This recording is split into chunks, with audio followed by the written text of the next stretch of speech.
maravilhosa da semana. Caramba, tá sentindo falta do isso, hein? Cara, Eu tô feliz demais de estar aqui com vocês. Pra quem assiste a gente recorrentemente, quantos episódios? 3 episódios sem participar? Não sei, você pegou atestado em um. Mentiu atestado, um afastado. Isso, Entrou pra caixa já. Se for contar mesmo, esse aí já tá... Nem 3 episódios com afastamento de saúde. E agora estou voltando com a corda toda para uma gravação maravilhosa com uma companhia excepcional. A gente está aqui hoje no 21º episódio do Produto Piloto. Caraca, segunda temporada. Caraca, vale lembrar que é da segunda temporada. Coisa linda. E, cara, hoje vai ser uma discussão muito legal, falando de empreendedorismo, falando de cybersecurity. Já vou passar para você. Antes disso, vou deixar o Rafael passar os recadinhos da paróquia e se apresentar. Muito bem, turma. Mais um episódio em que eu tenho aqui a oportunidade de me conectar com essa galera que eu amo. É um carinho absurdo. Meu, pessoal que e com tá pessoas emocionado. que a gente traz. Eu também te amo. Acho que tem umas 2 ou 3 semanas. Vocês não percebem isso, mas tem umas 2 ou 3 semanas que nós não gravamos, então. Sente aquela saudade. Sabe aquele amor que a gente sabe que faz falta no final do dia. E ter pessoas interessantes, parceiras, em que a gente tem a oportunidade de aprender. Então eu sou o Rafael Mazaro, estou muito feliz em estar aqui. Vocês me encontram nas redes sociais como Mazaro Rafael. O easter egg. No Instagram e Rafael Mazaro no LinkedIn. Cara, Zé. Coisa linda. Fala para nós as tuas expectativas para hoje. As minhas expectativas, elas estão muito altas porque discutir um tema que ele não é tão empolgante para o negócio, mas ele é extremamente necessário e ele passa a ser empolgante uma vez que você percebe que o seu negócio ele está seguro e ele é extremamente importante para o dia a dia, né? Então, expectativas lá em cima. Valorizou, hein? Subiu uma barra aqui. Este episódio está acontecendo graças à parceria dos estúdios Voz, e que nos oferece essa infra aqui maravilhosa. E também ao nosso patrocinador, que hoje inclusive estou vestindo aqui. Nosso patrocinador. Cara, é coisa linda, cara. Olha só, esse engajamento. A Nordem é uma consultoria estratégica de tecnologia, então você que está aí pensando em alavancar os seus negócios através do uso de tecnologia, está se preocupando bastante com a eficiência digital, com o empilhamento do seu código e entender a maturidade do seu time e organizar estrategicamente a sua engenharia de software, o seu time de arquitetura, o seu time de produto, o seu time de delivery, é com a Nordem. Tudo bem, Zé? Isso, hein? Coisa linda, E com segurança, né? E com segurança. Eu tô emocionado, Olha, e temos parceiros especialistas que a gente pode conectar nessa estratégia aí. Olha aí, ó. Renanzinho, se apresenta aí e conta pra nós suas expectativas pra hoje. Bom, Renan Cap, né? Acho que os telespectadores aqui do nosso... Telespectadores. A Sônia Lima, lá. Não, telespectadores não. Não dá pra você... Não dá, os caras...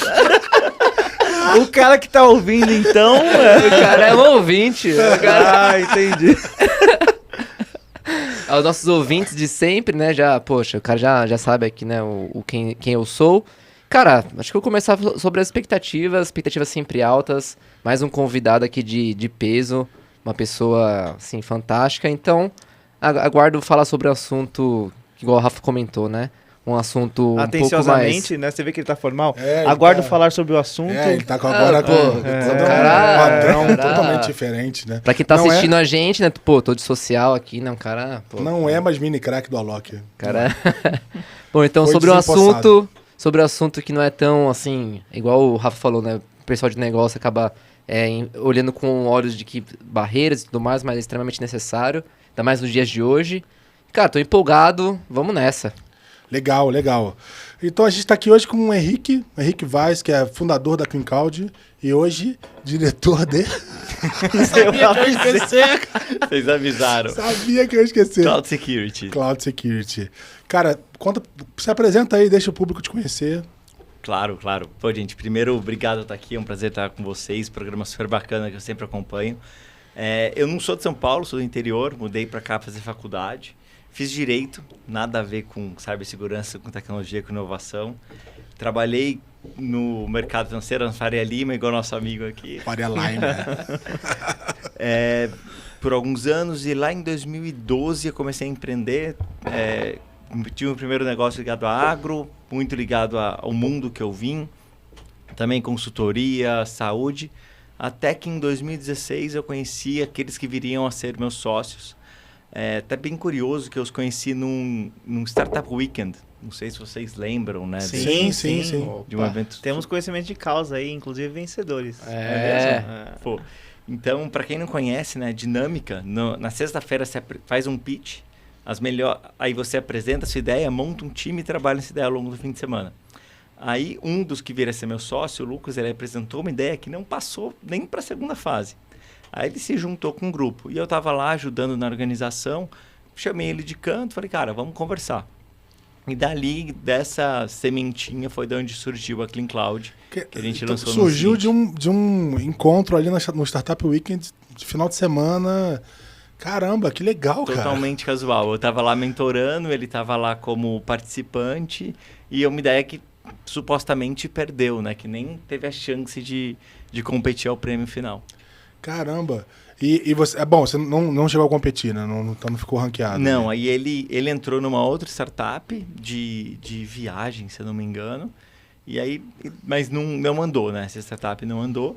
Mas dali a gente se conheceu, ele teria um sócio, né? Que foi quem se tornou o nosso CTO, que é o Jefferson, que seguiu comigo aí a jornada toda. Mas ali foi a sementinha de onde surgiu a Clean Cloud. Legal. Cara, e é muito legal entender como a jornada empreendedora começa, né, cara? Porque é uma coisa que... E você traz isso de berço, assim, da tua família? Como é que isso... Você acha que veio o empreendedorismo pra tua vida, assim? Cara, uma boa pergunta, viu? Você vê que aqui não é nada combinado. Mas é uma coisa interessante que meu pai, ele teve um provedor de internet lá no começo.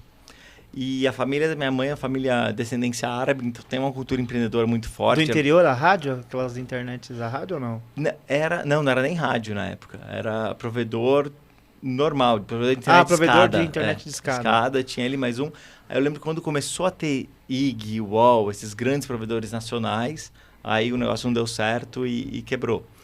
E minha mãe, ela teve também um negócio, ela empreendeu em 2 negócios. Um foi uma loja de tapete, depois uma loja de utensílios para casa. Então, em casa, eu tive muito isso, de ver meus pais sempre fazendo coisas diferentes. Muito desse exemplo, né? Legal. E é legal também ver como que a família, de uma certa forma, acaba estimulando, né? Por mais que a gente não crie essa conexão direta, tem um estímulo, né? Porque você vê... Fica intrínseco. E tem a questão do empreendedorismo, né? Que ele te traz um risco, mas também te traz uma liberdade. Né? E você vê isso que é muito diferente da vida corporativa, de você estar lá no lugar. E quando você vai para o interior de São Paulo, ou o interior do Brasil como um todo, você não tem tanta profissão disponível. Você não tem a grande empresa lá. Então, o empreendedorismo é muito mais latente há muito mais tempo do que talvez em São Paulo, que tinha muito mais opção de trabalhos formais. Legal. Isso é bem interessante, porque eu sempre imaginei que, vindo do interior, o racional era, vou buscar o que eventualmente não tem aqui, né? Vou para uma grande empresa, vou para um mercado formal de longo prazo, algo assim, e de certa forma, um desvio desse racional, talvez fosse mais intuitivo, né? Não, tem total razão. E até você vai para São Paulo para procurar um emprego, porque não tem emprego na sua cidade. Eu fiz direito. Você vai ser advogado numa cidade pequena, você sabe que tem pouquíssimas oportunidades. Verdade. E... Fala aí, Renan. Você quer falar? Não, eu ia complementar isso, cara. Eu também vim do interior e é exatamente isso, né? Do interior, vislumbra ir pra cidade grande, que lá é o mar de oportunidades. E realmente, cara, quando eu vejo as pessoas, meus amigos de infância, cara, você fica ali na cidade pequena, você precisa ali empreender para você conseguir ter um ganho maior, né? Conseguir ter prosperar melhor, né? Ou geralmente tem alguma empresa grande que estabelece ali conexão com aquela região, mas aí são... Precisa de incentivo governamental, né? Não, e você vai ter ali uma limitação também de possibilidades dentro de uma grande empresa no interior, por exemplo. Em Jacareí, por exemplo, onde tem bastantes empresas ali, mas também não é uma cidade tão interior, né? É uma cidade do interior, mas que ela é desenvolvida, digamos assim. É interessante. E é legal entender como as coisas se conectam, né? Você daí participou desse Startup Weekend Quantos anos atrás? Isso foi em 2016. Caramba. Super recente, cara. E dali, então, ele foi a sementinha do que viria a se tornar Clean Cloud. E na época, nós três, a gente era jovem, não tinha dinheiro no banco para começar a fazer, então a gente começou o bootstrap. Então todo mundo tinha lá seu trabalho, sua fonte de renda, ia fazendo, seja o código ali, o meu sócio CTO, ou eu olhando a parte de negócio, procurando um cliente para validação, para fazer um projeto piloto, o que quer que fosse. E isso foi na primeira fase, até a gente pegar um primeiro investimento ainda com beta, PowerPoint, 0 de receita. Mas isso foi um marco que ali que a gente sente que a empresa começou para valer. Porque foi ali em julho de 2016, agora vamos focar aqui 100%. Vocês pegaram então o investimento sem o produto validado? Pegaram ali na ideia mesmo? Praticamente ideia, né? A gente tinha um MVP, mas assim, um mock muito pouco funcional, 0 cliente, 0 receita. A gente foi ter receita, isso foi em julho, a gente foi ter receita em fevereiro do ano seguinte. Então foi bem inicial. Com aquele caixa ali, fazendo a coisa girar. E aí esses 6 primeiros meses, até 8 primeiros meses, eu nem tirava salário. Que aí, falei, não, você não precisa de uma pessoa para olhar desenvolvimento de negócio e go-to-market, você não tem nem produto. Então eu consigo fazer isso part-time. E aí o meu sócio, Jefferson, ficou full-time, porque codar, quanto mais tempo, melhor, né? Acelera o desenvolvimento do produto. E aí, em 2017, a gente começou a ter receita e o negócio saiu do papel, né? E para aquele cara que está em casa querendo entender, contextualizar, se contextualizar, explica um pouquinho do que é a Clean Cloud, para o que ela surgiu, o que ela faz. Tá, só um complemento. Cara, explica o que é Clean Cloud e, cara, se pivotou algo do começo ali. Acho que também é legal falar isso. Esse tema do pivotar não fala ainda não, que a gente tem uma passagem para ele. Boa. Então, o que é a Clean Cloud, né? Computação em nuvem. Nós tivemos 4 grandes transformações na era da tecnologia, da transformação digital. Foi o computador pessoal, a internet, a internet, computador pessoal, smartphone e computação em nuvem. Ela é tão importante quanto esses outros 3. Sim. Né? E então, a computação em nuvem, em hyperscale, né, que são os grandes provedores de nuvem, eles trouxeram um potencial muito grande para as empresas que a grande maioria usava muito mal. O meu sócio, na época, ele trabalhava numa consultoria, atendia clientes de fora, então tinha uma experiência em ambientes que ainda não tinham no Brasil. A gente falou assim, então o nosso propósito era você aproveitar o máximo da sua nuvem. Então, o produto, ele trazia insights, recomendações para você melhorar a performance, segurança, custo, trazia dashboard, trazia relatório, para você aproveitar ao máximo essa tecnologia. E essa primeira fase aí da Clean Cloud, eu falo que a gente teve o pior tipo de crescimento, que é você crescer pouco. Se você não cresce nada, você está fazendo alguma coisa errada, você para e volta.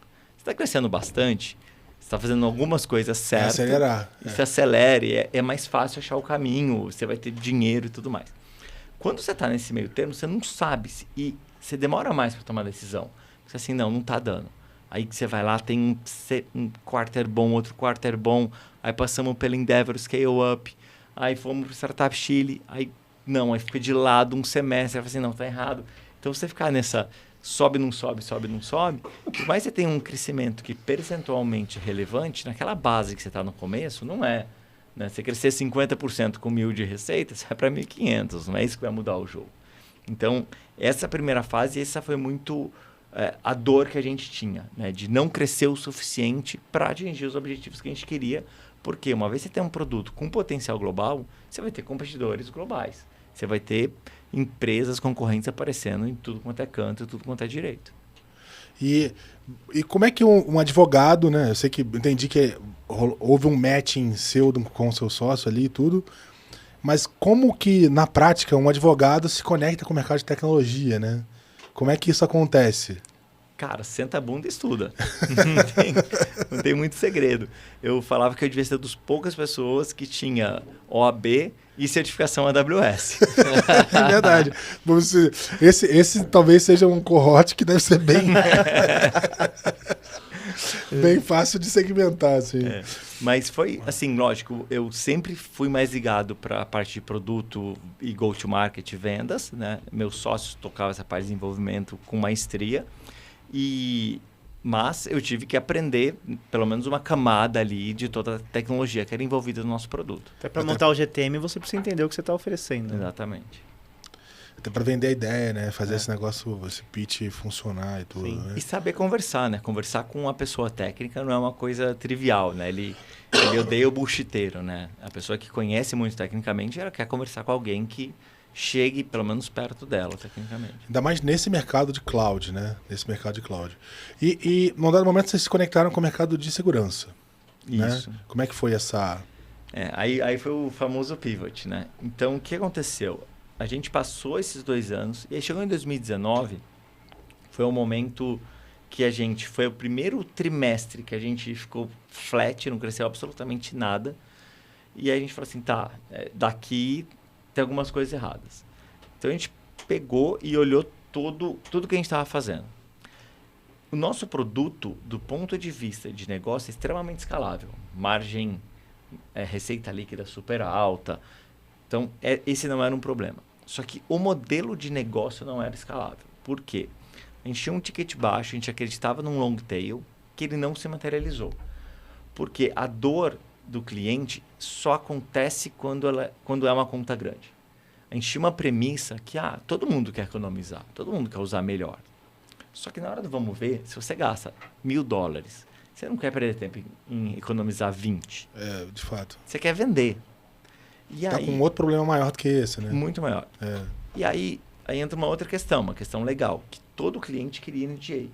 Pô, mas nosso produto só tem permissão de leitura, a gente só acessa metadado. A empresa não, precisa ser um NDA.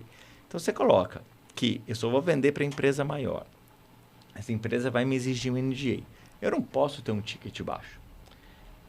E junto a tudo isso, quando eu escrevi o produto, recomendações disso, daquilo, dashboard, relatório, o produto era muito amplo. A gente falou assim, a gente precisa enxugar esse produto, ir realmente na dor do nosso cliente e cobrar um valor adequado para a gente poder escalar com esse go-to-market e procurar uns canais de distribuições adequados para isso. E aliado a isso, que acho que vale adicionar aqui, é o time de vendas. Aquilo que eu falei, a pessoa técnica, não adianta você colocar um SDR que vai mandar um e-mail padrão. Você tem que ter um vendedor mais qualificado, também é mais caro. Então, o CAC invariavelmente vai ser alto. Então, o seu ticket médio, se o LTV, tem que ser alto. Quando a gente avalia tudo isso, que óbvio, olhando para trás, é muito fácil conectar os pontos, né, e fica muito óbvio, a gente falou, o que o nosso produto faz que tem valor e tem aquele negócio o que te trouxe aqui não vai te levar para frente. Né? Qual é a tendência? Para onde o mercado está indo? E era um momento que cibersegurança estava se tornando cada vez mais em voga. E dentro de cibersegurança tinha uma parte que é a compliance. Qual que é a vantagem de compliance? Compliance gera negócio, gera receita. Cyber, muitas vezes a empresa vê como um custo. Compliance não, eu preciso estar em conformidade com o Bacen, senão eu não posso operar o Pix. É higiênico, né? Sim ou não? E você tem que ter. Eu preciso ter o PCI, senão eu não vou fechar com cliente XYZ. Eu preciso ter NIST se eu tiver capital aberto nos Estados Unidos. Então, a gente falou, a gente usa esse approach ligado a Cloud Security e viu ali um caminho. Então, dentro do que a gente já fazia, de recomendações de segurança, que era a ponta do iceberg, vamos focar aqui. Só que aí, todo mundo, qual lição que você vai ver, se você pegar podcast, livro, os maiores especialistas vão falar assim, que se você pivota 100%. Joga fora o antigo. Só que no mundo real... Uma visão muito romântica, né? Uma visão muito romântica também de aprendizado, assim. Tudo bem, você vai aprender pra caramba, mas parece que a coisa toda que na hora do vamos ver, Zé, é muito mais difícil. Porque, primeiro, que você está vendendo um B2B Enterprise. B2B Enterprise, o contrato normalmente é de médio para longo prazo. Então, pelo menos 1 ano de contrato você vai ter. Então, o que você faz com o seu contrato antigo? Como você atende esse cliente por esse período? E vamos lembrar que o cliente que compra uma empresa que está começando, ele está colocando uma confiança muito grande. E ele é o que menos tem a ganhar. Porque o investidor coloca dinheiro, ele pode ter um puta retorno. O cliente, ele vai colocar a reputação dele, porque ninguém é demitido por comprar SAP. Só que se o seu produto der errado, é o dele que foi na reta. Então, você tem um compromisso com aquele cliente. Então, ao mesmo tempo, você tem que chegar para o seu time e falar, ó, lembra aquele sonho que eu vendi para você? Não existe mais. Agora nós vamos para cá. É você pensar de um jeito de fazer um soft landing para o seu cliente e, às vezes, matar o produto não é uma opção. No nosso caso, não era uma opção por uma questão operacional e financeira. Operacional, nesse sentido de você manter os contratos que estavam ativos, e financeira, porque tinham clientes ali que a gente estava para fechar contratos que seriam relevantes para poder financiar esse pivot, né? Financiar o desenvolvimento do novo produto, que seria relevante. Então, a gente pegou o produto original, simplificou ele ao máximo para ter um custo de manutenção super baixo, tanto manutenção de gasto de computação em nuvem, quanto de bugs e afins, e colocamos esforço para desenvolver um novo produto. E aí, na gestão do time, que a gente fez? Pegou o meu sócio, que, por mais que fosse o maior talento para desenvolver o novo produto, foi a forma que a gente achou de ter alguém que não sentiria desprestigiado para estar no produto que morreu. Porque você vai chegar para um desenvolvedor e falar assim, então, você vai estar no negócio que eu vou matar daqui a um ano? Ele fala assim, caramba, sério? Ele não vai ficar lá. Aí a gente tomou essa decisão, sabendo que perderia um talento, né? O nosso maior talento para estar no novo produto, para tocar esse produto antigo. E, obviamente, levou muito mais tempo que a gente imaginava, mas era a decisão que a gente tinha que fazer no momento. Hoje, eu faria diferente? Talvez. Só que, na hora... Hoje eu faria diferente sabendo das dificuldades adicionais que eu tive. Mas, na hora, não existia uma alternativa. E é um pouco do romantismo que você falou. Que no fim parece que, puta, é só decidir e vai, né? O Rafa tá na fila aqui, vai lá.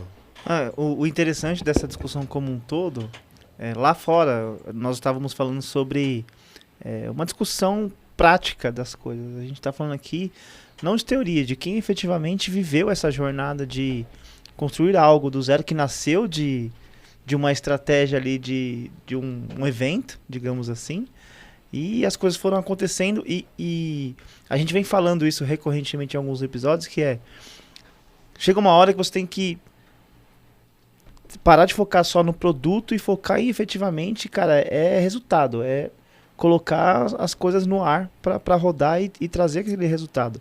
E quando você pega uma startup que ela começa a atacar muitas frentes, você sabe o quão complexo é, porque você tem muita concorrência no mercado.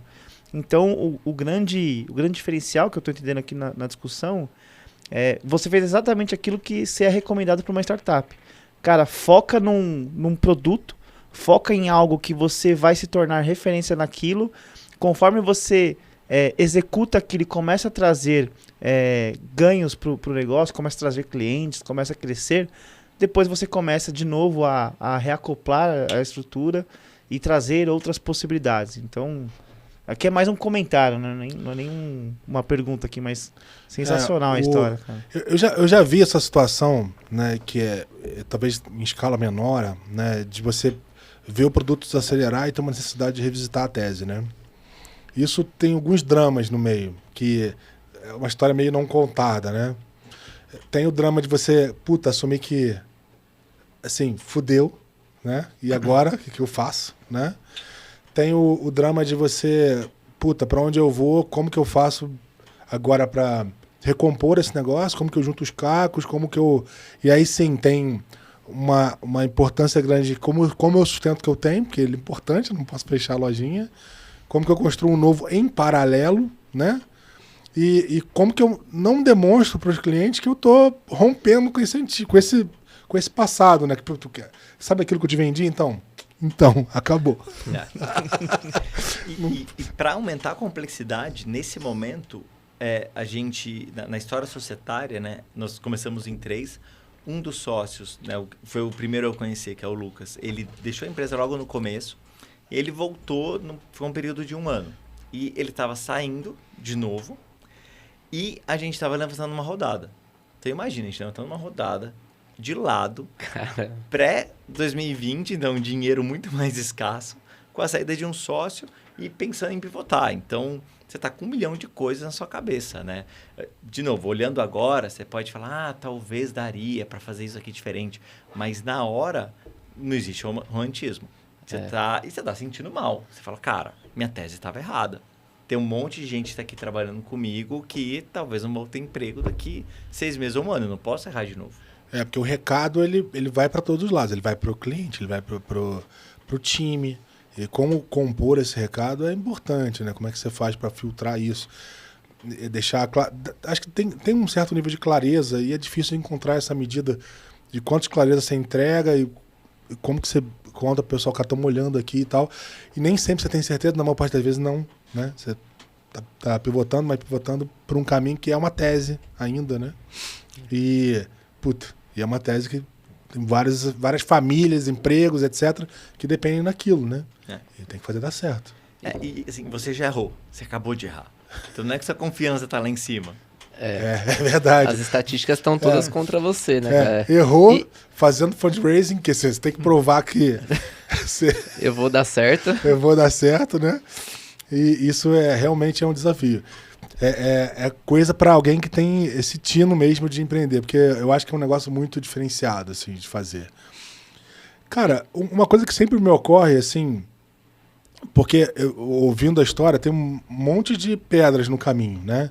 Você vê, vocês começaram a fundar a empresa, quer dizer, fundaram a empresa, ela começou a crescer, e aí capta dinheiro.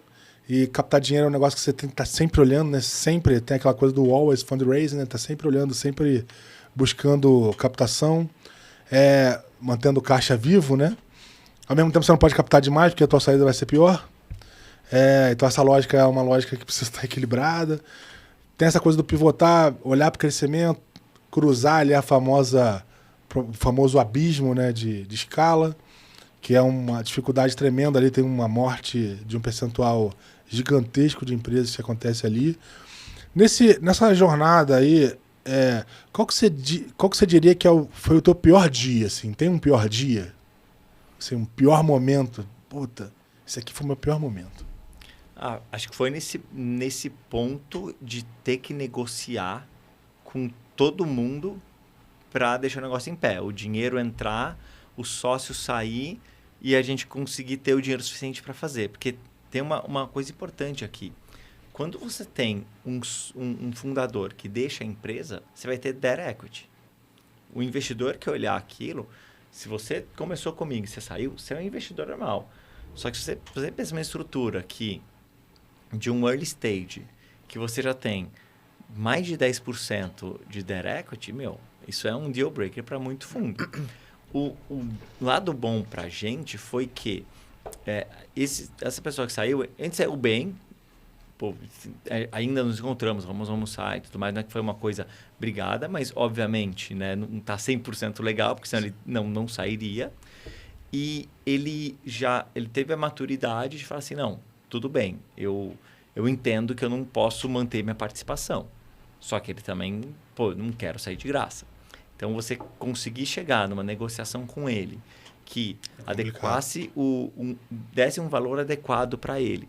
E os investidores colocaram, e com razão, tipo assim, cuidado que você está no early stage, talvez o negócio não dê certo daqui. Você ficou 5, 10 anos aqui, e a única pessoa que vai colocar dinheiro é quem ficou menos tempo na jornada com você. E é uma verdade. Verdade.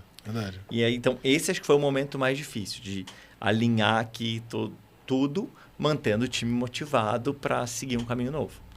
Eu sempre ouço isso, né, que das coisas mais complexas, né, isso é um tema que é sempre recorrente, né, você está sempre de olho no fundraising, porque é complexo e o caixa, você precisa estar monitorando o caixa arrumadinho, fazendo uma antecipação da rodada, para que a coisa aconteça de um jeito que você esteja num momento seguro, confortável, para dar teu pitch para quantidade de investidores legal, enfim.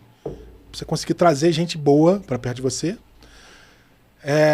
Cara, você tirar sócio é sempre um tema duro, a luz aí que você está contando, né? E depois cara, quando você desacelera, e sempre tem um momento em que você desacelera, é difícil encontrar quais são as engrenagens ali, qual é o parafuso que você precisa... As alavancas, né? Ajustar, que alavanca você precisa incluir no negócio para manter a velocidade ou acelerar, né? Isso é complicado pra caramba, né? Cara, eu só queria, só pra também deixar os nossos telespectadores, tô brincando, eles também pra entender, e até eu também tô com um pouco dessa dúvida. Esse momento da verdade, né? Vou chamar de momento da verdade, que acho que é quando você entra no platô ali e precisou redefinir ali a proposta de valor. Cara, você contou que estava há 3 anos de empresa, né? Começou em 2016, foi em 2019. Qual rodada vocês estavam ali? Era A gente ali tava fazendo um seed. um A gente seed. tinha feito, um Anjos / Friends and Family, aí fez um pré-seed, ali era um seed. Um seed, entendi. Então acho que era o momento exato que era para você já ter ali o market fit, para você injetar mais dinheiro para começar a crescer um pouco mais rápido, né? Eu deveria ter indícios de Product Market Fit para pegar esse dinheiro, validar esse Product Market Fit para ir no Série A, entrar numa escala maior. Caramba, então acho que foi num momento bem crucial ali, cara. Acho que vocês estavam contra todas as estatísticas para conseguir sobreviver ali, né, cara? Porque no seed você já tem base de cliente, você já tem uma hipótese validada, então, você pensar em pivotar e ainda pensar em, cara, preciso ir para uma rodada aqui para poder investir um novo caminho. Cara, parabéns. É uma história difícil de contar, né? Complicada. É uma história que dá para inspirar bastante gente aí. E aí, pivotou. E aí veio o Covid. Mas Quando vai melhorar, piora. mas ali a gente foi uma sorte, né? É difícil falar sorte com Covid, Sim, verdade. desastre Isso é. que foi, mas a gente estava capitalizado. Então aquele primeiro semestre de 2020, que hoje a gente olha e é até estranho, né, ver o que a gente viveu ali em março, abril, Foi. o mercado loucura, congelou, né? Uma loucura. Ninguém vendeu. Só que a gente tinha acabado de pivotar. Então a gente estava desenvolvendo. Nosso desafio em 2020 era um desafio de produto. Não era um desafio de vendas. Então, e o nosso time remoto, nosso time de desenvolvimento sempre foi remoto. O meu sócio, ele já tinha até gerido times fora do Brasil. Então ele já sabia fazer. Então sempre contratamos e sempre gerimos muito bem, ele no caso, pessoas remotas. Então a gente não teve essa quebra. Para o time de receita teve um pouco mais, mas para esse time não teve impacto algum. Uma adaptação natural. E era o desafio do ano, então, de certa forma, o impacto inicial. Andou super bem. E aí, no segundo semestre, o efeito da digitalização foi muito positivo para a gente. Sim. Nesses 2 anos, a gente cresceu 10 vezes nosso MRR. Então, a gente pegou uma escala super legal ali. E aí, a gente conseguiu uma coisa que é algo que eu vejo empreendedores falarem muito pouco. E no Brasil isso é essencial. E talvez falem pouco porque nos Estados Unidos isso não é um problema. A gente se financiou com o dinheiro do nosso cliente. Porque a gente vendia à vista com contratos de 1 ou 2 anos. Então, Começou a gerar bastante caixa. Pagava antes. pagava antes. Legal. Então, eu fechava um contrato hoje que me pagava por 2 anos, eu não tinha que fazer uma rodada. Eu tinha 65% da nossa receita era pagamento antecipado. Então, a gente lindo. conseguiu crescer sem precisar de uma nova rodada rápido por conta disso. Pô, uma equação super boa, super boa. Essa foi uma fase dourada, assim.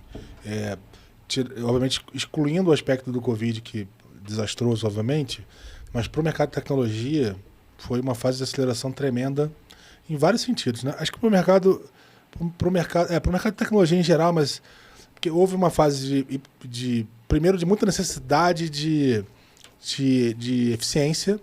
Então, soluções como serviço em geral têm um apelo de eficiência e houve, em paralelo a isso, uma hipercapitalização, né? Porque todo mundo parou de girar. Uma hora que todo mundo precisou investir, né? Eu me lembro que a Riverwood passou aí tempos buscando quem colocar dinheiro, né, cara? Até porque os juros foi para zero. Sim. E aí o investidor, né, institucional, ele precisou procurar formas alternativas de investir. Então, foi anos dourados, né? E que não vão voltar. Mas os anos dourados têm seu preço. E acho que muitas startups estão pagando isso agora com um down round. Porque alguns valuations estavam totalmente fora da realidade. Sim, era o FOMO. A gente falou um pouco sobre isso também. Naquela curva que teve do segundo semestre de 2020, 2021 ali, tinham muitos negócios que estavam se estabelecendo, então teve muita rodada nesse sentido. E depois, de fato, cara, como que agora eu começam a discutir o accountability da coisa. E aí foi a hora que, pô, será que estamos investindo certo? Faz sentido? E aí... Cash muita burn pra caramba. Aí começou a ter uma discussão do tipo, agora tem que trazer resultado. E o resultado, por muitas das vezes, foi com eficiência. Cara, corta aqui, corta ali, para minimamente rodar mais um tempo, né? E, cara, o momento que você falou que vocês conseguiam fazer com que os clientes pagassem à vista ali o contrato deles, tinha algum gatilho ali que vocês usavam? E era uma estratégia ali de vocês mesmo? Assim, era consciente isso? Era consciente, tinha uma meta, a gente incentivava o time de vendas a fazer isso, eu tinha aceleradores se recebesse à vista. A comissão dele, ele recebia a comissão no fluxo de caixa do cliente e, se o cliente pagasse à vista, ele ganhava um acelerador, ganhava um percentual a mais sobre a comissão dele. Então, era estimulado para isso. Cara, para empresa grande, e vocês já trabalham em empresa grande, não muda nada. Não, realmente... Já tá lá, o budget já tá lá. E para empresa grande é bom. Você vem e fala assim, te dou 10% de desconto, você paga à vista. Para ele é bom. Perfeito, funciona bem pra caramba. Ele vai Só usar provisiona ali. Agora, uma pergunta, assim, acho que é complementar até a do Renan. No redesenho ali de estratégia da pivotada que vocês deram, etc., toda essa estratégia de venda, etc., ela foi desenhada ali, todo esse arcabouço ele ficou claro? Em que momento isso, como é que foi essa dinâmica aí da pivotada em si, né? Uhum. É até legal para o pessoal de casa entender, né? Porque assim, pivotar tem o desafio de produto, mas também tem o desafio do modo de servir, da estratégia de venda. Enfim, tem que botar esse produto no mercado. Posicionamento e marketing. Tudo, né? Tudo. Não. A gente, então, quando a gente fez isso, a gente mudou, inclusive, nosso logo nessa época. Então, Caramba. Clean Cloud era empresa e produto. A gente pegou Clean Cloud, 2 produtos, Inspect e Score. Inspect era o produto antigo, que o grande valor era em otimização de custos, simplificamos e colocamos lá. E o Score, que era o produto de segurança e compliance. E aí, a primeira ideia foi, vou deixar um vendedor em cada uma das soluções. Não tem um caminho certo, se tem um para fazer os dois. Não, vamos especializar. O perfil de segurança é um pouco diferente, é a mesma BU, vamos chamar assim, né? É o mesmo departamento. Segurança, né? Mas não é a mesma persona. Em alguns casos é uma persona só de cloud, mas na maior parte dos casos não, então vamos com 2. Pro caso do Inspect, falei, esse preço não dá, a gente subiu o ticket mínimo em 10 vezes, e a gente fez algo interessante, a gente demitiu nossos clientes. Fez uma análise de cohort, 80% da receita, paretão, né? 80% estava em 20%, estava em 20% dos clientes. Não falha, né? Não falha, né? Tem um ajuste básico, ali, né? Feijão com arroz, para cá, funciona. 5 para lá, você olha e fala, como eu não vi isso antes, né? Aí a gente chegou para esses clientes, os clientes pequenos, e falamos assim, nosso preço vai aumentar 10 vezes, você pode fechar um contrato anual com um desconto de 50%, vamos meio que manter seu preço num contrato anual, ou é esse preço aqui. A gente teve um cliente que se manteve. O preço que ele pagava, né, então a gente manteve o preço dele por aquele ano, depois ele começou a pagar o preço correto. Ele pagava 20 vezes o que ele pagava inicialmente. Então, só esse cliente pagou todos que a gente perdeu. Caramba! Que é isso, assim, quando você identifica o seu ICP, ele está disposto a pagar mais. Né? E aquela pergunta uma das perguntas para o Market Fit, né? Se eu morrer, como você vai ficar? E aí, aqueles clientes pequenos... Quanto de falta eu vou fazer para você, né? Eles não estavam nem aí, essa é a grande verdade, não era o nosso ICP. Então, a gente ajustou a precificação para poder ter um time mais qualificado, deixou de ter SDR, passou a ter BDR para fazer uma prospecção mais... Não one-on-one, mas one-to-many, não one-to-few, não one-to-many. E aí trouxemos uma pessoa para olhar o produto de segurança. No fim, esse modelo não deu certo. A gente acabou unindo os dois, o vendedor para olhar os 2 produtos e dali seguiu. Mas o preço do Inspect a gente subiu. A gente tinha um ticket médio de 800, a gente subiu inicialmente para um mínimo de 5, depois para um mínimo de 10 mil em menos de 6 meses. Caramba! Então, Foi Assim, um salto tremendo. Um salto de 12x no ticket. Isso no ticket, o médio versus o mínimo, né? Nosso ticket médio hoje, na época, era 30 mil. Então, não falei de 36 vezes maior do que era antes do pivot. E para o mercado Desse vocês produto. ainda estavam competitivos ou não? Tava acima. Tava. E uma coisa interessante. Quando a gente estava começando o produto, a gente tinha um concorrente de fora e eles patrocinaram um evento aqui no Brasil via um parceiro. E aí, um amigo meu foi lá, foi dar uma sondada, né? Sim, Clássico. sim. Básico. Aí, eles perguntaram assim, qual é o seu gasto na nuvem? Meu gasto é tanto. Menos de $20 mil por mês não é com a gente. Virou as costas e saiu. E eu tinha essa tese do long tail. E eles já tinham abandonado esse cliente pequeno há muito tempo. Porque na hora da escala, esse ticketzinho... Vai te dar muito trabalho esse cara dá muito também. trabalho. O cara que te paga R$1.000 por mês não muda o seu ponteiro. Verdade. E o trabalho que ele dá, comparando com o que paga 10 mil ou 50 mil... Proporcional. É muito melhor você ter um cliente maior. Então, ninguém É atendia esse desproporcional, mercado. Né? Exato. Ninguém atendia esse mercado de baixo. Então, a gente largar esse cliente, que era o cliente que não tinha dor mesmo. Então, a gente continuou sendo competitivo, mesmo sendo mais caro, porque a gente deixou de atender uma camada que não era a camada que nem deveria ter tentado atender. Perfeito. Ô Zé, eu talvez não seja o momento agora, mas se não for, você me conta. Mas eu tô curioso porque o assunto, ele voltou. Essa discussão de FinOps, de você trazer eficiência para o dia a dia ali. Esse produto, ele voltou à tona ou não? Abandonaram. O foco agora é cybersecurity. O produto ainda está ativo, né? Uhum. Ele vai ser desativado, já temos aí uma data, já comunicamos os clientes.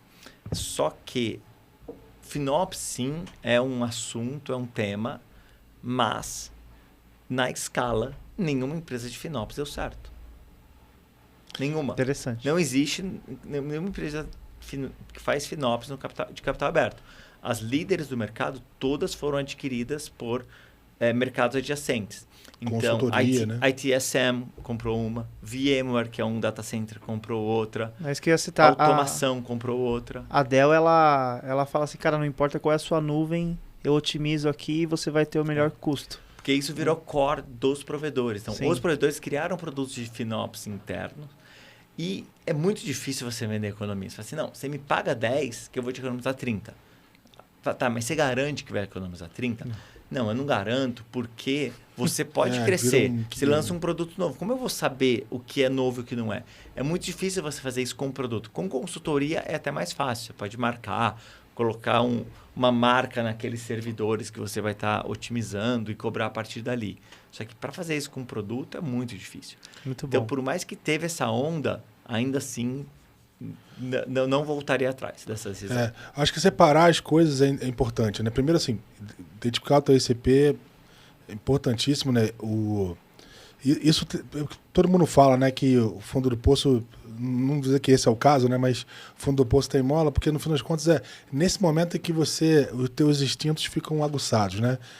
O diabo mora nos detalhes, né? É que você vai revisar a base, vai revisar a formação de preço, vai revisar todos os detalhes que estão ali orbitando a tua proposta, teu ICP, enfim.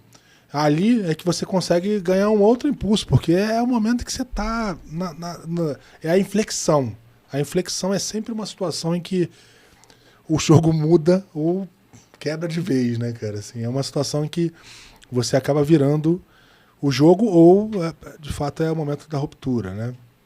E acho que tem esses detalhes aí no meio. Esse tema de cloud, acho que é legal separar as coisas, né? Porque às vezes a gente olha para um negócio e entende o seguinte, cara, esse negócio é super interessante. Ele faz todo sentido e na maior parte das vezes faz mesmo. Você olha para o business que vocês desenharam juntos lá no início, ele faz muito sentido. E, inclusive, se olhar para o momento que a gente está vivendo hoje, é um momento em que a gente está falando tanto de eficiência, etc, né? Mas quando você olha para o mercado como um todo, realmente é muito difícil escalar. É muito difícil, porque demanda muita interferência. Tem players aí que oferecem isso como valor agregado num arcabouço de coisas gigante. E aí como que você vai para uma concorrência de preço? E quando você vai para uma concorrência de preço é uma questão de tempo, é de onde veio o tiro, né? Só esperar. Assim, uma hora vai chegar. Porque você não tem, a barreira de saída fica complicada. Então, assim, quanto mais você remove pessoas, mais complicado fica, porque menos barreira de saída você tem, né? Então, isso... eu acho que esse é o gatilho de escala. E quanto mais pessoas você tem, menos escala tem. O processo precisa ser mais tech-touch possível, né? Ainda mais para o mercado long tail. E aí você entra num ponto que você é um produto ou você é uma feature? FinOps, para mim, é uma feature, não é um produto. Faz sentido, é isso mesmo. Exato. Verdade. Verdade. Cara, esse ponto da precificação, só voltando um pouquinho aqui, pra mim eu acho fantástico, porque você tá trazendo a visão da prática. Cara, pro que eu li hoje. Eu li hoje exatamente uma análise de um comparativo entre o Netflix e o Spotify nos últimos anos. O Spotify, ele mudou o preço esse ano, ao longo de 11 anos. Então ele manteve ali. O Spotify mudou mais de 7 vezes. O Netflix mudou mais de 7 vezes. Então, cara, e aí é legal você ver a comparação de preços. O Spotify começou com $10 e até o ano passado tava nos $10 ali a mensalidade. O Netflix começou com $8 e agora tá nos $30, se eu não me engano. Então, cara, ao longo do tempo ele veio ali ganhando valor. Cara, imagina o quanto de dinheiro ficou na mesa pro Spotify até hoje. Porque, cara, tem as análises até de usuários. Cara, o Netflix ele aumenta o preço, ele perde usuário, mas é uma perda que, cara, compensa muito o quanto ele ganhou de valor naquele upgrade de precificação. Então, acho que precificação é um ponto que os próprios fundadores acabam deixando de lado, acho que ou porque não é prioridade, ou porque foca muito no produto, o produto acha que é a prioridade. E, cara, é uma coisa que tá na sua mão, né? Você consegue mudar aquilo porque você é um software, você tem margem, né? Você consegue mexer com aquilo. E eu acho que casa muito com isso sobre ser um agregador de valor pro cliente, porque aí o cara tá disposto a, de fato, pagar por aquilo, né? O preço te ajuda a identificar seu CP, sem dúvida. Porque a partir do preço, você vai determinar todo o seu go-to-market de distribuição. Né? Você tem um preço de Spotify, você não pode ter um time de vendas enterprise, em field sales. Sim. Então, e ele é sem dúvida o ponto de partida. E eu concordo totalmente com o que você colocou, que os fundadores, de um modo geral, e eu estou nessa lista, não dão a atenção necessária. Eu li um livro há pouco tempo que ele conta que ele colocou um preço, Andreessen Horowitz investiu nele, e o Ben Horowitz falou assim, mas por que você cobra isso? Por que você não cobra o dobro? Ah, não, vou cobrar isso, depois eu subo. Cara, se você colocou isso, você não vai conseguir subir. E no fim do dia, ele fala, cara, a empresa valeu o dobro porque eu cobrei o dobro e minha receita era o dobro, e enfim. E no fim é meio sobre isso, né? É meio sobre isso. Então, precificação é algo que sim, assim, tem que ser feito teste e lógico, é muito difícil você começar a colocar um preço lá em cima e depois baixar. Só que também é difícil você começar embaixo e depois subir. A minha discussão na empresa, neste momento, é sobre margem.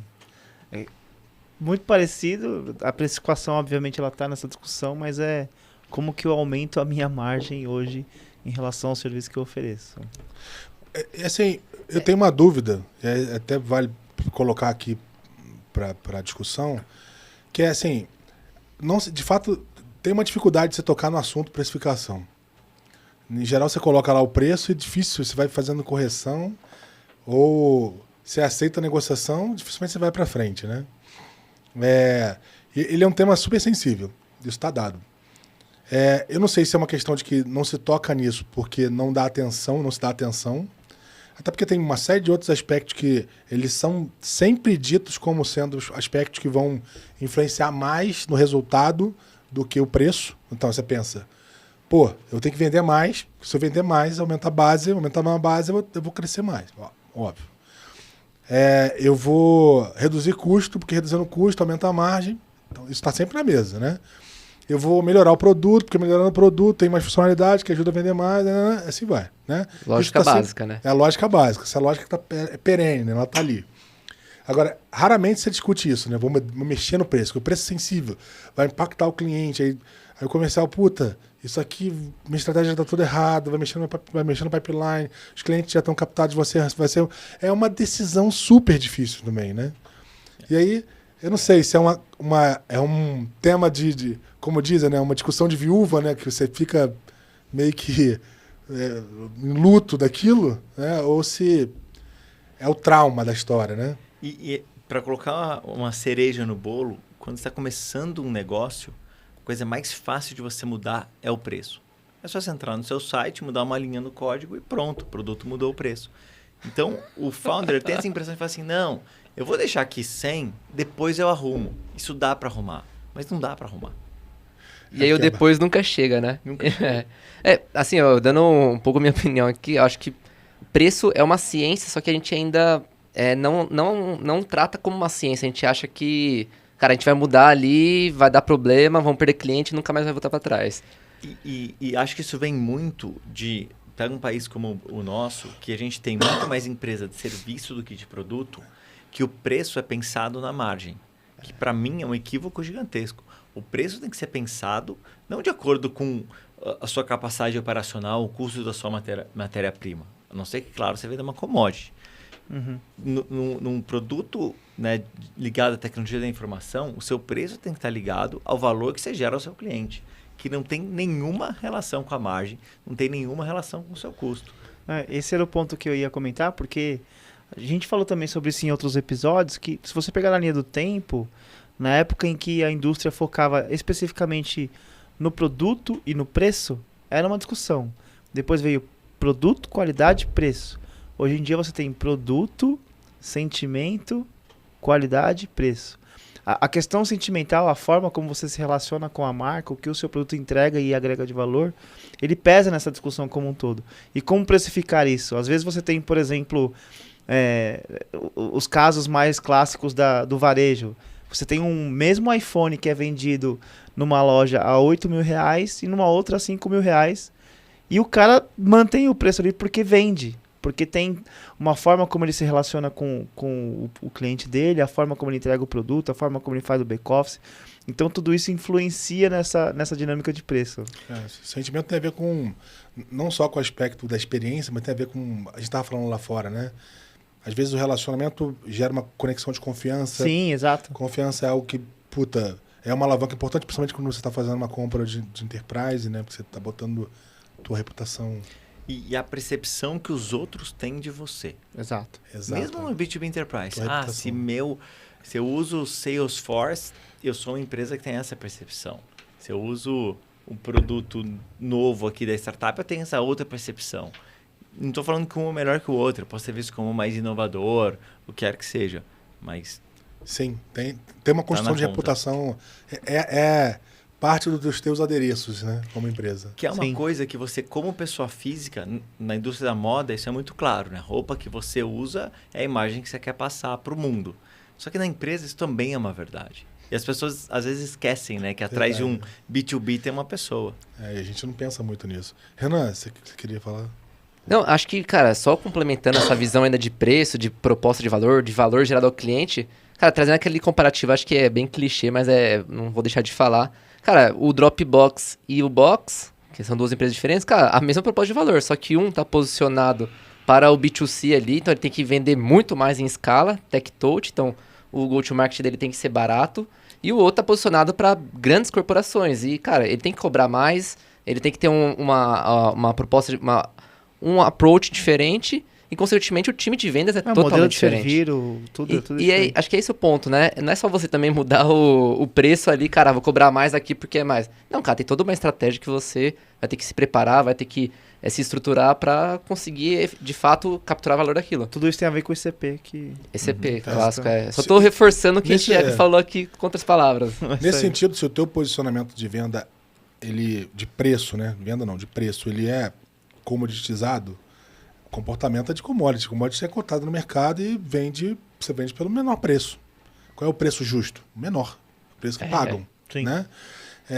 E aí, assim, nessa linha, se você não consegue construir valor, é o que eu estava falando, né? A barreira de saída é nenhuma, é de onde veio o tiro, né? Uma hora aparece um que oferece um preço melhor, leva metade, ou é um rouba-monte, né? Leva metade, leva 60%, 70% da base, não importa, mas vira um mercado canibalizado, né? Que a gente vê alguns mercados por aí que hoje tem uma barreira de saída muito baixa. Esse mercado de meio de pagamento, o mercado tem uma barreira super baixa, porque as tecnologias são muito equiparadas e tal. Maquininha de cartão, né? E aí o que você busca ali? Oferecer valor agregado, né? Sim.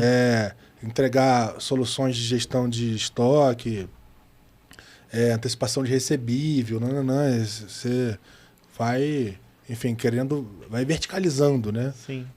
Eu lembrei de um outro também que você falou sobre o ajuste de preço no tempo, né, comparativo a Netflix e Spotify. O Zorro, cara, era super barato assim no começo, mas se você olhar agora, ele é tão próximo ao Google quanto, sabe? E justamente porque eles foram ajustando o ICP, é nítido assim. É uma baita ferramenta, cara. Você não perde em nada, assim, pro que oferece a suíte do Google e por aí vai. Mas eles ajustaram bastante, assim, o preço também na linha do tempo. E você falou que isso é uma baita ferramenta. Muitas vezes a gente não dá valor se o produto é muito barato. Exato. Eu acho que foi esse aspecto que os caras começaram a se ajustar. Muito louco isso. Entra no radar de visão de valor, né? Esse é o ponto. Cara, é ciência isso. Então, eu acho que a gente tem que pôr na mesa e, cara, testar e fazer um processo científico igual a gente faz com tudo, né? Cara, testar, gerar hipóteses e validar. E, cara, complementando isso, eu fiquei até curioso. Como que era o modelo de cobrança de vocês? Era por uso? Era baseado por seats? Era baseado no tamanho, né, da nuvem, num primeiro momento, para o nosso produto original. E depois, a gente pensando no valor que a gente gera, foi baseado na economia identificada, no potencial de economia. Porque não importa quanto você gasta, se eu estou gerando mais valor, eu vou te cobrar mais. É o success fee ali. Não chega a ser um success fee, porque a gente não garantia que ia ter aquela otimização. No caso do score, quando a gente foi olhar para a segurança, aí a gente olhou para o número de ativos. Né? Número de ativos no ambiente, que é a cobertura que eu vou ter. Sem pensar em seeds, sem pensar em acesso, em API. Mas tem uma alavanca, isso que é legal, né? Não é um preço fixo ali, né? Sim. Isso que é o legal do software, né? Você consegue, de acordo com o tamanho do cliente, Hoje, né, as empresas que têm os melhores múltiplos, se você olhar a maior correlação é com o Net Revenue Retention. Pega um Datadog, por exemplo, tem 140% de Net Revenue Retention. É lindo, né? Você começa o ano vendeu 100, você vai ter 140 sem fazer nada. Sim. E a margem é absurda. A margem desse upsell é quase 100%, né? Que nem o vendedor você comissiona tanto. Então, assim, esse é o grande segredo dos negócios do modelo SaaS. É você criar uma metodologia, uma precificação racional que você consegue crescer na base junto com o seu cliente. Slack foi um excelente exemplo disso. Sim. Cara, e você tinha alguma estratégia... Desculpa, estou fazendo muitas perguntas aqui. Vai lá. Você tinha alguma estratégia de, sei lá, upsell ali dentro também? Provavelmente para crescer ali na... A gente fazia, na verdade, o cross-sell, né, entre os produtos. Mas upsell seria um próximo passo, né? A gente tem um produto adjacente para poder vender.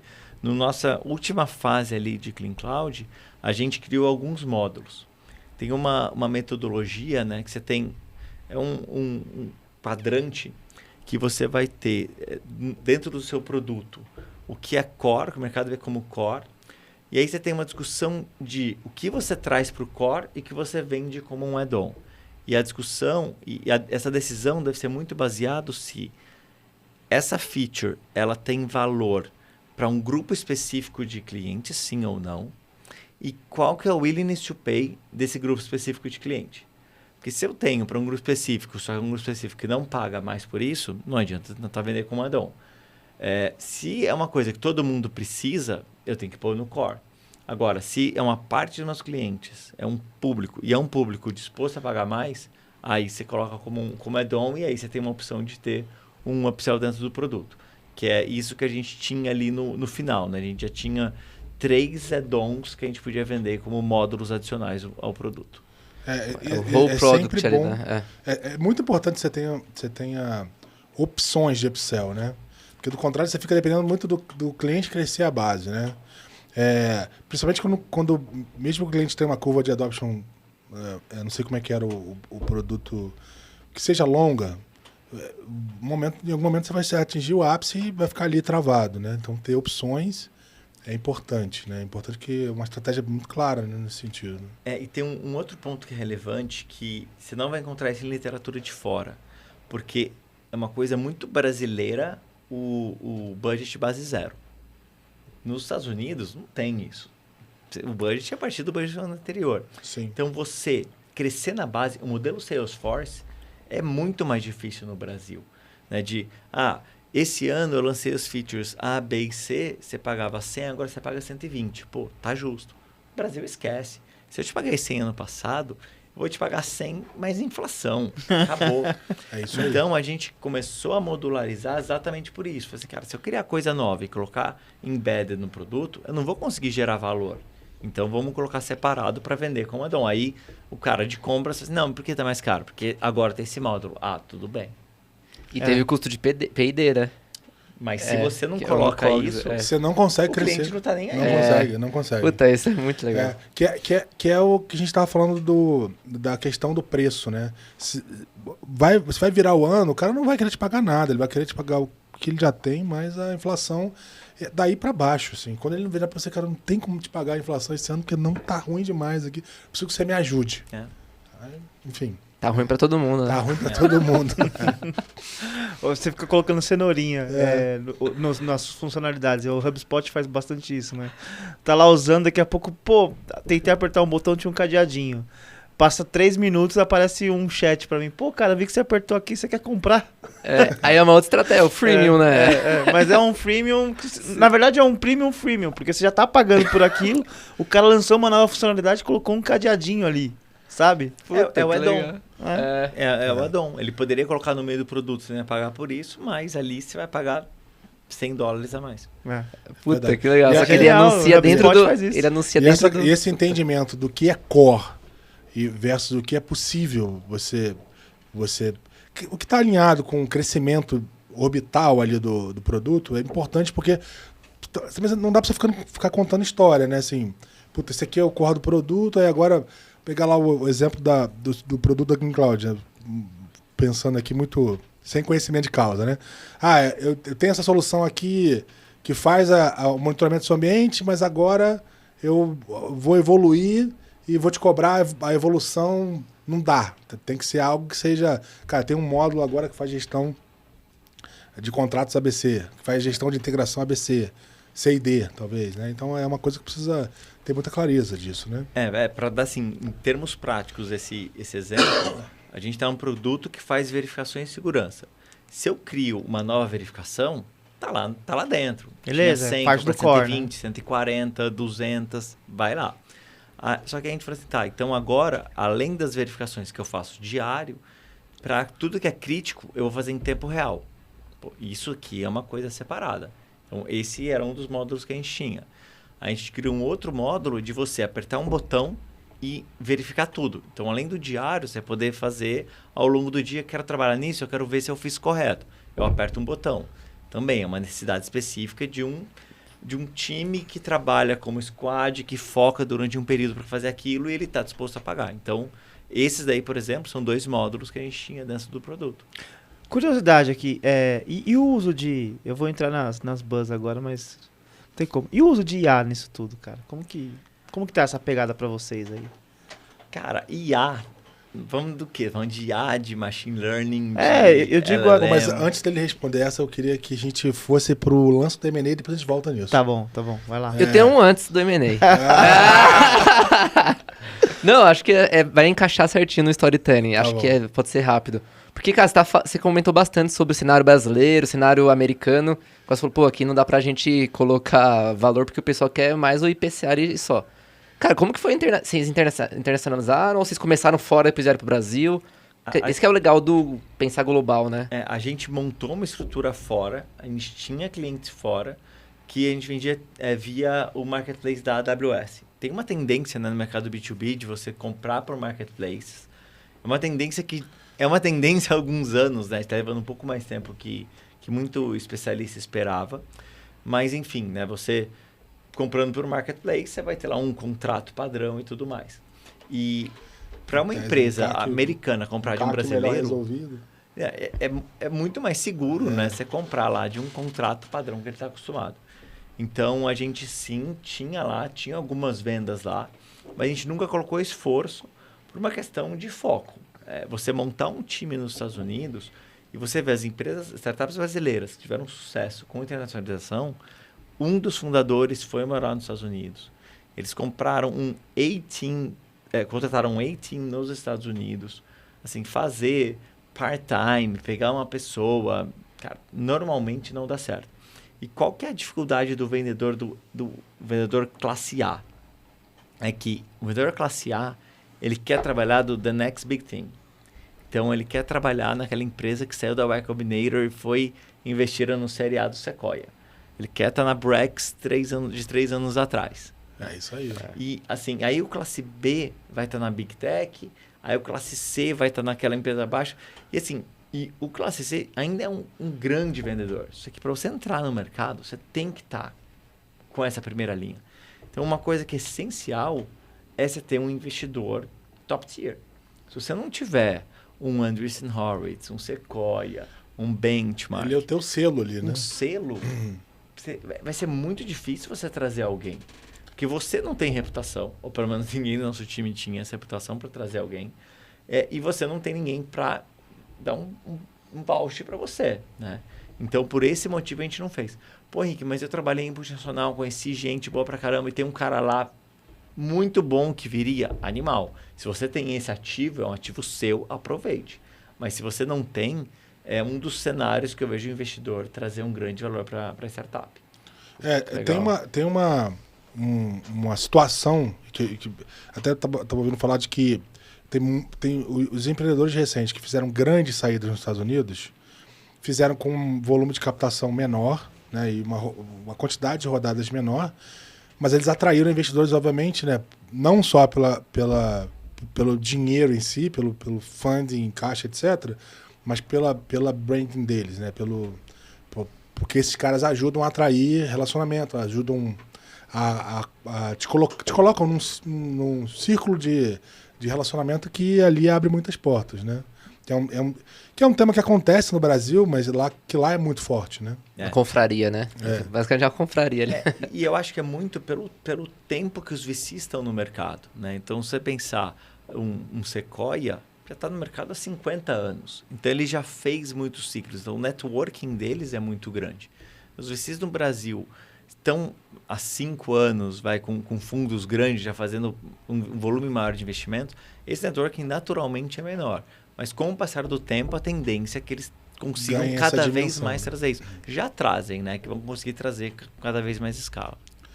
E, bom, superando essa fase, pivotou e etc., toda essa dinâmica que a gente contou agora, você caminhou para um M&A, né? Você foi... Qual era a tua meta? A tua meta era ir para um IPO, que é o sonho da maioria dos empreendedores, ir lá e bater o sino, ou você já imaginava que aconteceria uma aquisição, etc. Conta um pouco de como é que foi isso, se você imaginava e como foi isso. O tesão do empreendedor é bater o sino de Nasdaq, né? É o sonho, todo que abre pensa nisso. Naquele momento, eu não estava muito pensando nisso. Então, a gente, assim, tirou a cabeça debaixo da água. Aí tivemos 2 anos muito bons, de muito crescimento ali, que foi de 2019, 2020 e 2021. Quando a gente chegou ali no fim de 21, eu via que o mercado estava caminhando para um precipício, né? Acho que estava muito claro naquele momento. Eu achei que esse precipício seria no meio de 22, que você num trimestre antes. E aí a gente começou a conversar com alguns fundos para fazer um Série A. E foi um momento que cibersegurança estava muito em alta.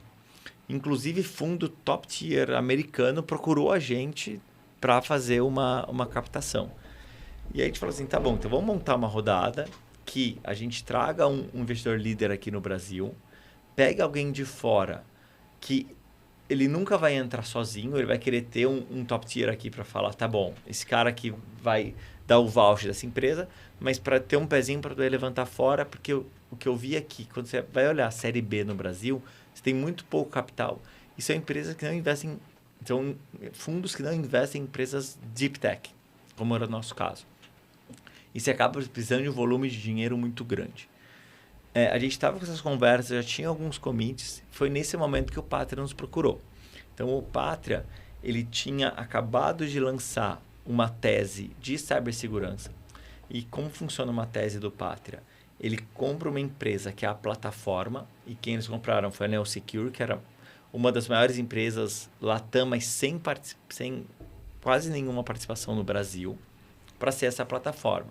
Então, mais de 500 pessoas, uma distribuição sobre várias tecnologias, fornecedores, diversos especialistas, super reconhecida no mercado. Chile, Argentina, Peru, Colômbia, operação em todos esses países.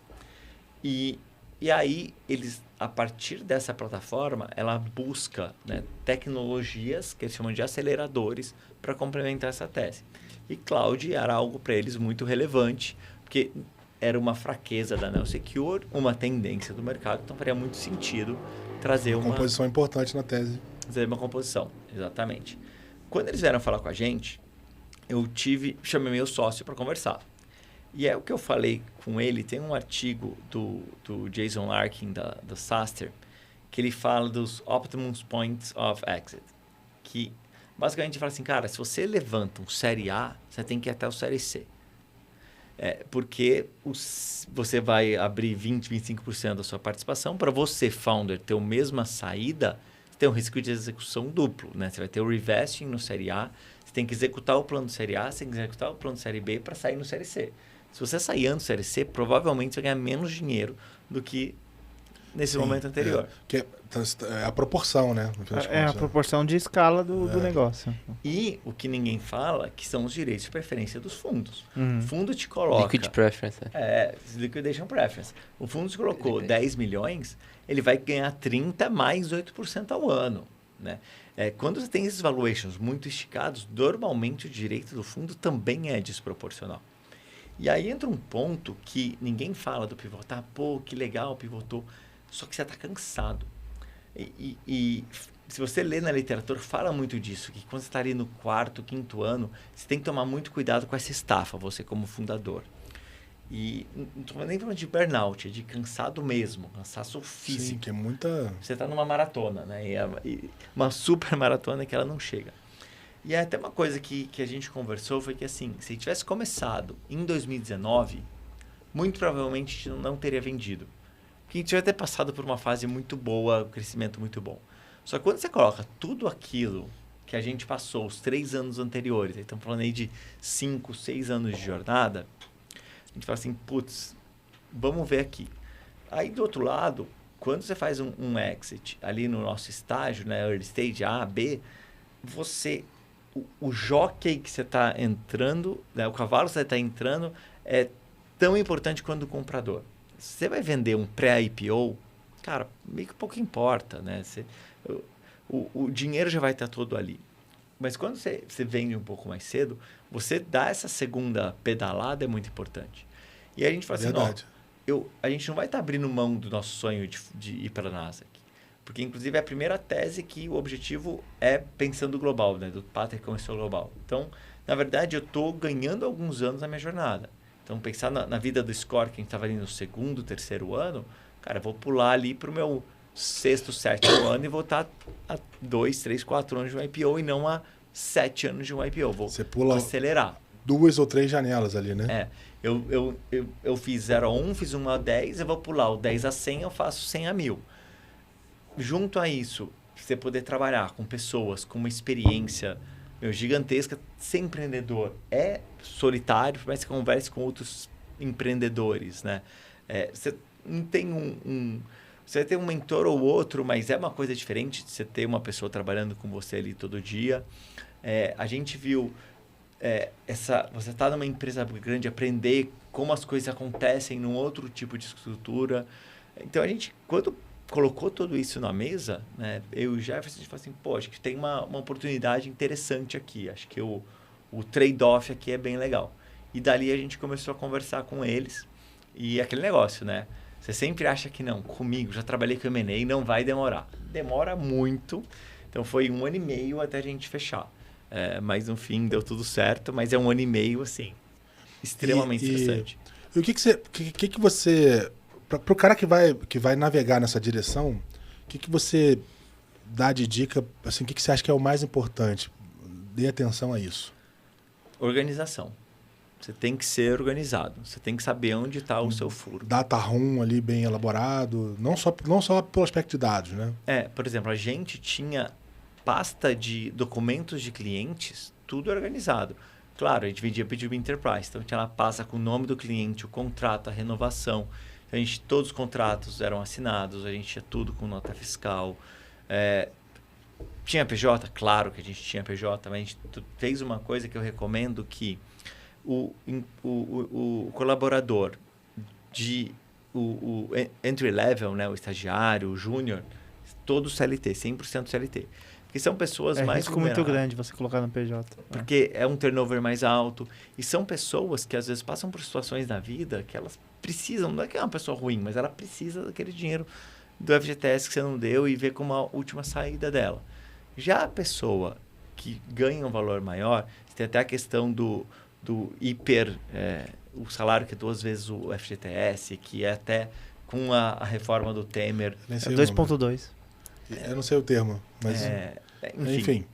Hipersuficiente. Hipersuficiente. O hipersuficiente, que você tem um risco menor. Então, e aí o imposto para ele também impacta muito, que já está no teto 27,5. Então, para isso a gente tinha, os nossos riscos estavam muito claros desde o começo. Muito M&A não dá certo, porque você sempre fala assim, eu tenho a questão aqui do PJ e só. Mas não, tudo bem, o PJ eu estou disposto, a gente vai fazer uma conta escrow, que é uma conta garantia, e tá ok. Quem entra na empresa, a empresa não emitia nota. Então, não fazia isso. E isso a gente estava super organizado. Então, a gente conseguiu trazer essa segurança que, apesar de sermos muito novos, né, a gente eram tinha bem governados. Uma governança boa. Isso do ponto de vista de negócio. Do ponto de vista técnico, a gente tinha tudo documentado. Então, nosso débito técnico era muito baixo. Teve uma auditoria técnica muito profunda que uma empresa da Europa fez, Sim. que eles elogiaram bastante os processos e processo, documentação, muito do como a gente fazia, e o código era nosso código, né? Não é que tinha um puxadinho de um código que pegamos de algum lugar. OpenAI por trás. Não, era realmente ali código-fonte, proprietário. Então, eu diria esses dois lados. A documentação, tanto da empresa, saber o risco que você tem e falar em D0 onde está seu risco, e da tecnologia. Chegaram a olhar para os aspectos, por exemplo, da cultura da empresa, ou a aquisição foi basicamente do produto? Ou adquiriram tudo, a operação como um todo? Tudo, adquiriram tudo. Inclusive, a gente tinha, o contrato teve estrutura de signing e closing, a gente tinha até que manter as pessoas. As pessoas tinham que ir, fazia parte do negócio, o time executivo continuar na empresa. Legal. Então, avaliaram sim a parte de processos, né? O que a gente faz para ter um turnover super baixo de tecnologia. A última pessoa que saiu do nosso time de tecnologia, que pediu demissão, já faz mais de 2 anos. Então, isso era parte ali do secret sauce do negócio. Isso é bem raro, ainda mais pro negócio. E se você pegar, por exemplo, época de pandemia, o turnover foi super alto, assim, porque... Pagava bem alto. Pagou né? super bem e tiveram movimentações, por exemplo, do home office, que o cara prestava serviço, sei lá, para Portugal, para outros lugares aí. Você derrubou uma trava. Mas você disse que o time era de fora, né? Também. Fora de São Paulo. Fora de São Paulo, não era fora... fora de São Paulo. E para casar os outros investidores antes do M&A, como que foi essa... Complexo também. Tudo é complexo. Com os investidores, é que você tem que alinhar com todo mundo, né? Então, como a gente teve lá 3 rodadas, né? Então tinham 3 grupos de investidores, a conversa levou muito mais tempo do que a gente esperava. Então, teve uma questão de alinhamento do timing, da expectativa. E esse período é muito complexo, que você tem que manter um monte de pratinho voando ao mesmo tempo, né? Então, você tem que continuar olhando a operação, porque você não pode deixar de crescer, você não pode perder ali seus principais clientes. Você tem que comunicar com seus investidores, que eles também passam a ter uma expectativa. E para você, o M&A muda a sua vida, ao contrário da rodada. A rodada vai te dar mais tranquilidade, você vai ter eventualmente um aumento do salário, mas vai ter um aumento de 20%. Só que ele vai mudar a sua vida. Né? Normalmente não é um aumento que vai mudar a sua vida. O M&A, sim. Você vai colocar um dinheiro no bolso depois de muito tempo. Então, a pressão que você sente é muito maior. Com os investidores, acho que o maior segredo é você ser transparente. Né? explicando o processo, o que está acontecendo, onde está indo, etc, etc. Então, a gente tentei manter uma linha de comunicação ao longo de todo o processo, porque o processo ele passa por percalços e algumas coisas estão fora do seu controle. Então, no nosso caso, a empresa que estava nos comprando mudou de CEO durante o processo. Então, isso foi um dos motivos de ter atrasado. E aí, todo mundo fica, né, nessa... E aí, vai ou não vai? Vai ou não vai? É um momento que então, as coisas param várias vezes, né? Várias vezes. Então, acho que o maior segredo é esse. Você manter uma comunicação, né, e alinhar a expectativa. Né? Porque a questão de investidor é o seguinte. Imagina que você tem a Sequoia como investidor. E seu negócio tem uma performance X, você vai estar lá no segundo quartil do Sequoia. Se você tem um fundo que tem uma performance ruim, você é o top quartil. Então, ele fala assim, não, esse cara é o cara a empresa que vai me dar 500x de retorno. Mas os outros falam assim, não, mas não é 500. Vai pagar o fundo inteiro. Então, esse alinhamento pode ser uma coisa difícil. Mas como a gente tinha os investidores que entendiam que o valor estava adequado e a demora acabou ajudando nessa comunicação, porque o mercado, exatamente enquanto teve a negociação, ele estabilizou.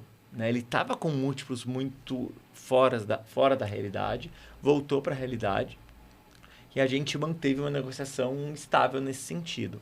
Então, todo mundo viu, não, realmente, acho que no fim todo mundo entendeu que o valor era justo, era adequado e que fazia sentido para todo mundo. Né? A janela ajudou. Ajudou.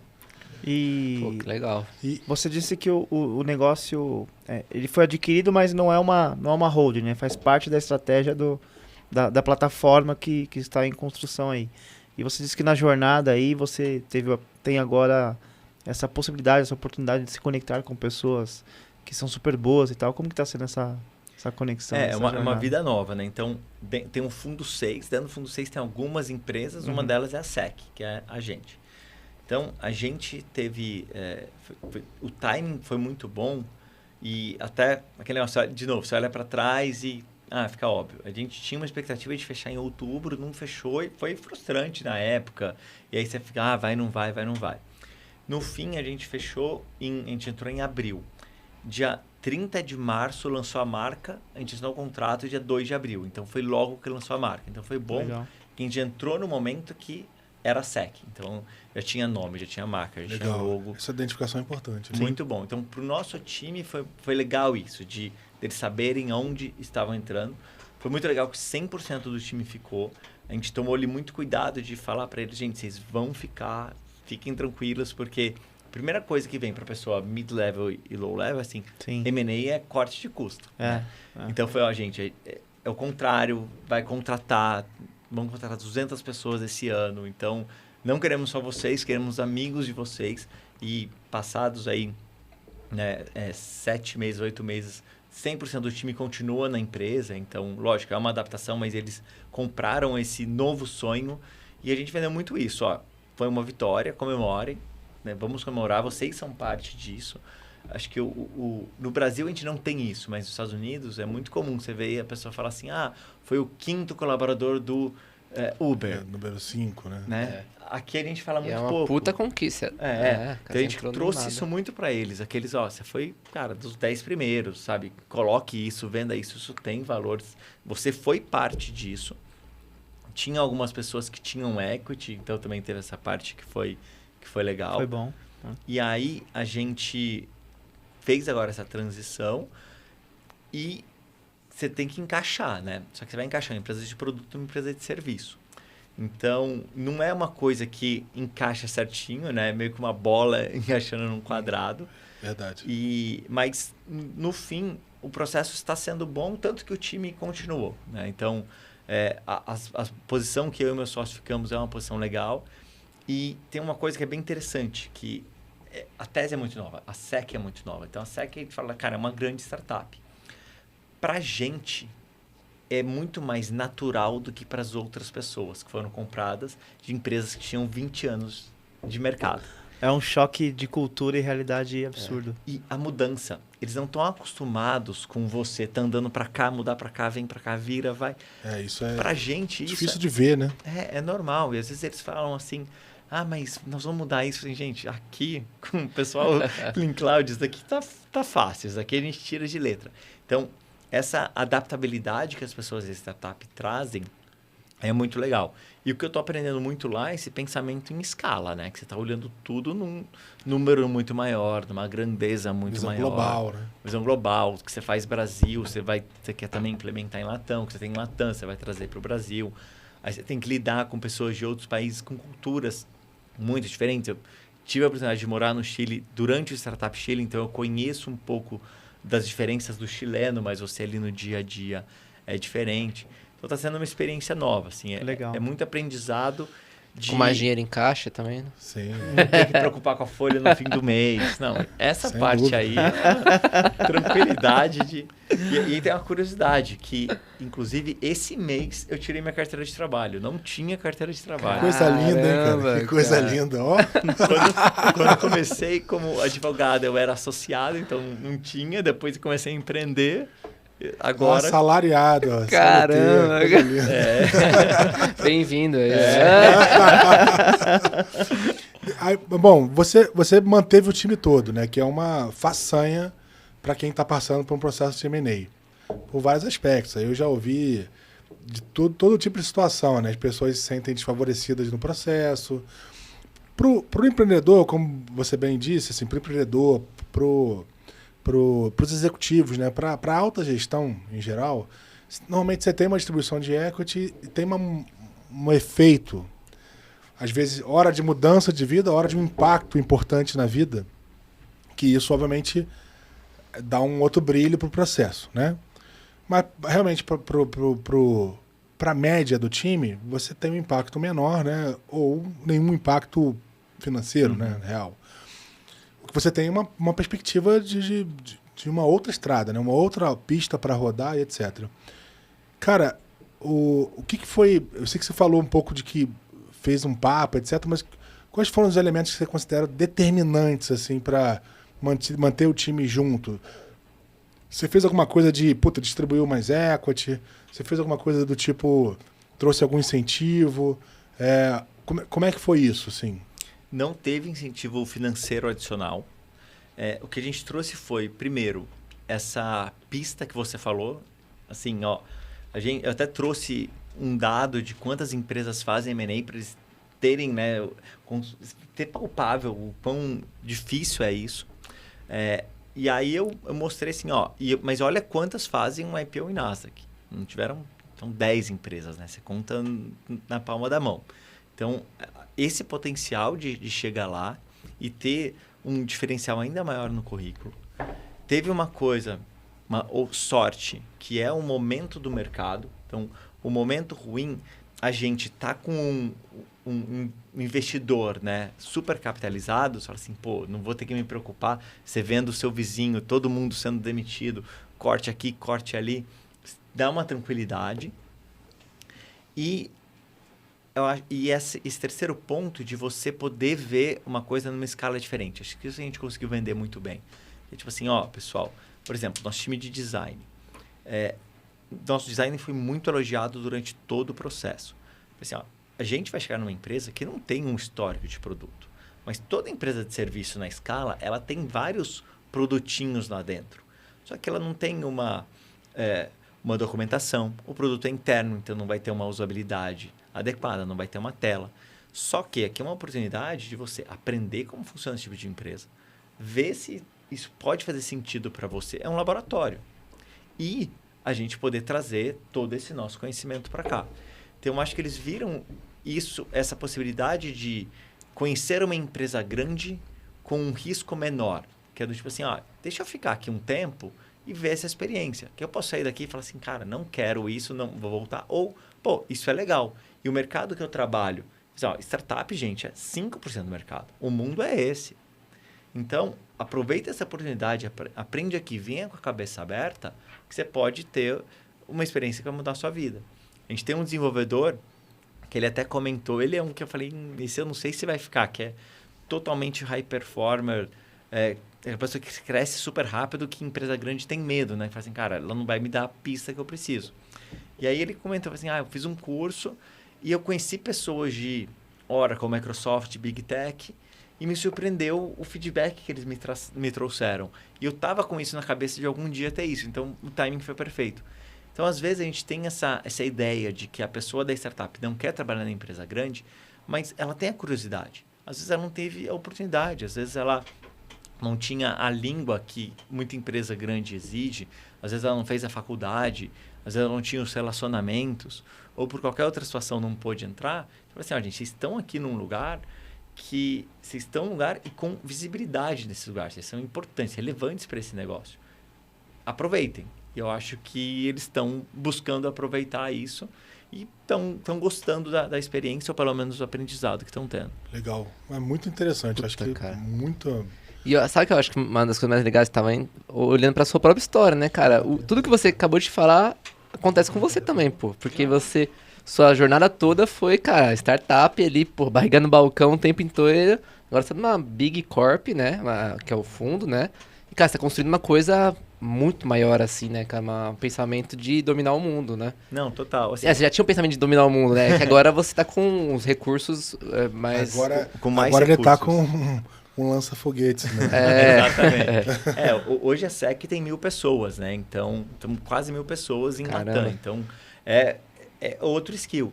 E é aquilo que eu falei, eu mostrei que eu faço do 0 a 1, do 1 ao 10, e agora eu tô vendo como que faz do 100 ao 1.000. Então, é um skill que pode ser super diferente, importante né? para várias coisas que eu queira fazer no futuro. Um desafio interessante que Fantástico. vale talvez você dividir com o time aí, é que quando você chega num lugar como uma empresa grande agora é mato alto. Então, pô, você ter o desafio de instalar a forma como vocês trabalham um determinado tema, um determinado assunto, cara, é um baita desafio interessante. Eu lembro quando rolou o M&A da D1 com a Zenvia, um dos aspectos que a Zenvia elogiou super a D1 era sobre os processos de engenharia, Sim. os processos de documentação, e que queriam, inclusive, força da D1 para poder disseminar isso para dentro da empresa. Então, esse é um lado interessante. A gente fez isso em empresa grande. Na época que nós estávamos na Sul América, a empresa ela fez quase que um spin-off ali, nos colocou numa área focada em construir algo que seria um mecanismo de aprendizado para depois polinizar para dentro da empresa.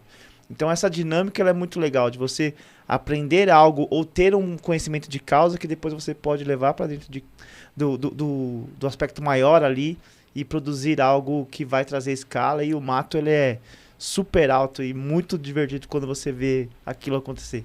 Tem porradaria, tem sofrimento? Tem, cara, mas no final do dia, se você souber curtir a jornada, tem um lado legal aí na história. Sem dúvida. Tem uma questão que é recorrente, né? Que todo empreendedor passa, né? Você vê, você começou a história lá em 2016, né? Uhum. E, cara, você passou por um monte de coisa e agora tá vivendo um cenário totalmente novo, né? A cadeira cresce mais rápido até do que a bunda. E, obviamente, você tá acostumado com essa adaptação, né? E aí você tá vivendo mais esse cenário, né? Como é que está sendo para você? Puta, empolgante?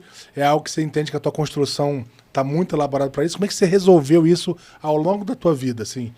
Se o cara que tá lá, que tá em casa, porque tem isso também, o cara ele se sente inseguro, né? Ele ou tá num momento de crescimento que é algo que ele ainda não enfrentou, como pivotar, por exemplo. Trouxe um executivo para a empresa dele, que às vezes é um executivo que é mais experiente do que ele, isso também acontece.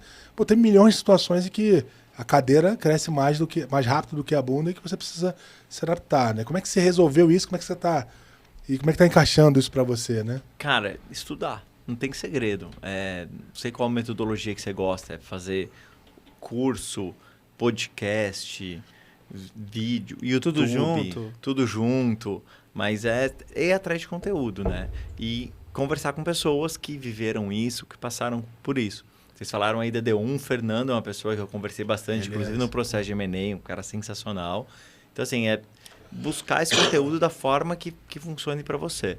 Então, teve muita gente que deu muita dica que eu levei muito, muito a sério e que foram fundamentais, tanto no momento de Cloud quanto nesse momento que eu tô vivendo agora.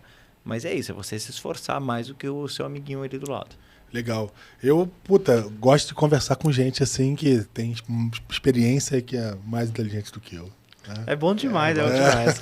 É aquilo que a gente sempre fala, que a gente tem uma hashtag que é mais um MBA aqui, cara. Sim. Coisa linda. E são questões que você não aprende numa aula É muito prático. teórica, ou quando você vai, o cara vai trazer o case do Uber, nada contra, Do mas Spotify, do do Spotify, Netflix. do modelo Spotify que nem eles usaram, né? É. Enfim. Então você vê assim uma discussão prática e de pessoas que estão fazendo isso na prática, pra gente é super rico.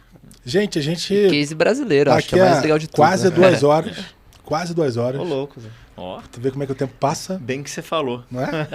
O tempo voa, Nossa. o tempo voa. É impressionante, mas, cara, isso é prova de que o papo foi bom, né? Muito. Cara, vou passar aqui a rodada para cada um fazer os seus comentários e considerações finais aqui. Passo pro Rafa, depois pro Renan. E eu faço a minha e passo pro Henrique. Vamos lá, Henrique, cara, muito obrigado pela aula, pelo conteúdo que você nos trouxe. Pra gente é super enriquecedor conhecer pessoas que ajudaram a construir um ecossistema e que estão ajudando a trazer uma cultura que o brasileiro não está tão acostumado, que é uma cultura focada no resultado, focada ali em trazer um impacto positivo e você contando aqui a sua jornada, ela traz uma inspiração muito grande, cara. Pra mim, expectativas mais que atendidas, né? Opa, Renanzinho? Cara, agradecer, pô, baita episódio mesmo. Cara, sai daqui com um monte de lição aprendidas. E eu acho que, cara, igual eu comentei aqui 5 minutos antes, cara, um case brasileiro de M&A, eu acho que a gente tem que exaltar isso, é sensacional. E você trazer tantas coisas na prática. E, cara, você fez o que todo empreendedor quer um dia fazer, né, cara? Eu tenho esse sonho, então eu até tentei empreender, hoje eu voltei pro mercado privado, né, pro CLT, né? E, cara, assim, uma baita inspiração mesmo e só agradecer por tanto conhecimento aí pra gente aí. O episódio foi sensacional, cara. Foram 2 horas realmente maravilhosas, de muita inspiração, de muito conteúdo rico. Baita. Acho que quem estiver assistindo vai aproveitar um conteúdo impressionante, cara. Muito obrigado por você dividir teu tempo, de se disponibilizar, estar aqui com a gente. Agora, pô, acho que é legal você se despedir do pessoal de casa, dar o teu recado aí, dar um recado pro cara de casa que está empreendendo, quiser passar um recadinho e dizer como as pessoas te encontram. Fechado. Primeiro, obrigado, gente, por me receber super bem. E parabéns pelo podcast. Acho que a gente tem muita coisa. Produtos, tem pouco conteúdo no Brasil, tem muito conteúdo lá fora. Reforge, Product School. Só que você absorver um conteúdo novo em outra língua, você tem que ter uma fluência muito grande. E essa tropicalização, né, não é a mesma coisa fazer lá fora do que fazer aqui. Então, parabéns pela iniciativa. Obrigado. Continuem fazendo, assim, precisa de conteúdos como que vocês estão trazendo de altíssimo nível. Obrigado. Obrigado. Nós que Então, agradecemos. LinkedIn, Instagram, Henrique Vaz. Não sou muito de postar, mas LinkedIn acaba tendo um pouco mais coisas. E para você que vai empreender, é mais difícil que você imagina, mas a jornada vale a pena. Você acaba impactando muitas pessoas e as pessoas que você conhece ao longo do caminho, que trabalham com você, que se tornam seus clientes, parceiros e que se tornam amigos da vida, são os que mais vale a pena. Então, mas se for entrar nessa jornada, entre de cabeça e saiba que vai ser dolorosa, mas que vai ser recompensadora. Uhul! Obrigado! Bom demais. Bom Valeu, demais! turma. Valeu, mais. gente.